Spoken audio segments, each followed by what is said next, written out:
Nobody messes with Osric. Nobody touches him for obvious reasons. What? Tell you what? I'm not going to tell you. Jared can tell you. He's not going to tell you. He's a little embarrassed. It was all fun and games, and then Jared had to go and dislocate his shoulder.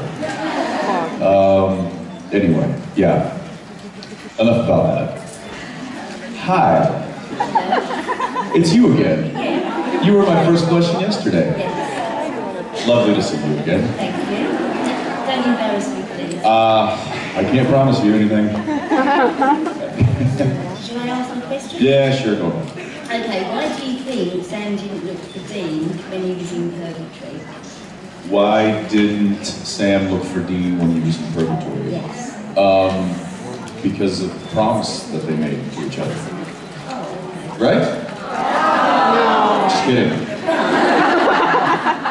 You don't normally keep those promises, though, do you? No, we don't usually do So how do you think he I don't know. And you know what? That's one of the storylines that I think they didn't explore as much as they could have. Because Dean didn't seem to be really upset about the fact that his brother just kind of let him rot in Purgatory.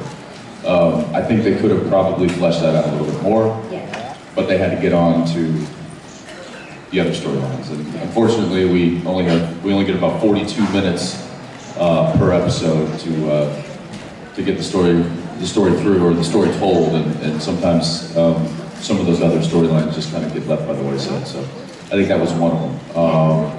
So I don't know. I don't know exactly how that would have played out, but yeah. Okay, thank you very much. Thank you. Hi. First of all, I want to thank you. You were magnificent this season, especially the last episode. And you totally deserve an Emmy for that.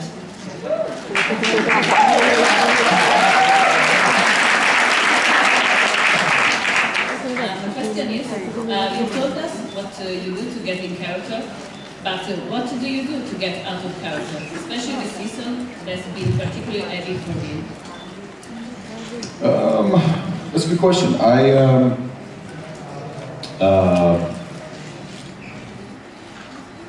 don't know that there's any one thing that I do.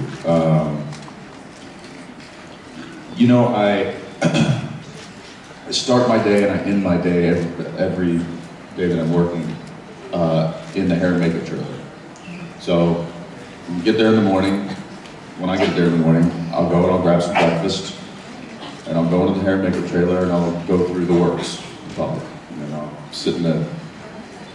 And Jared and I generally go in at the same time. One person goes to...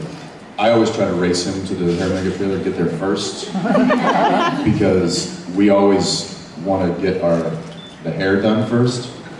But obviously his hair takes twice as long to do as mine. I mean, I think it takes me maybe 10 or 15 seconds to do my hair.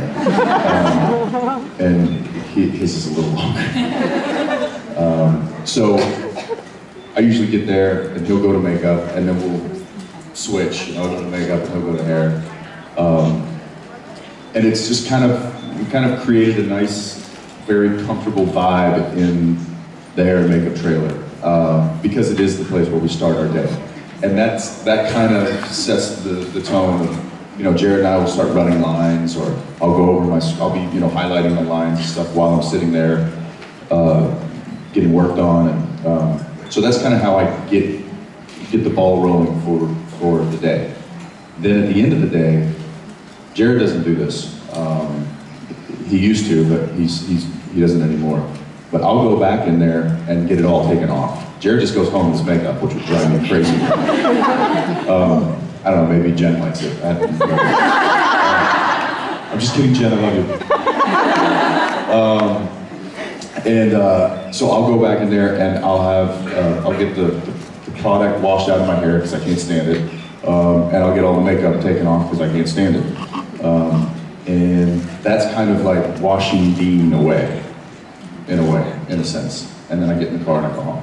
So maybe I've never really thought about it, but that might be the way that I get into character and also get out of character, and it all takes place in one little trailer. So, thank you. You're amazing. Thank you.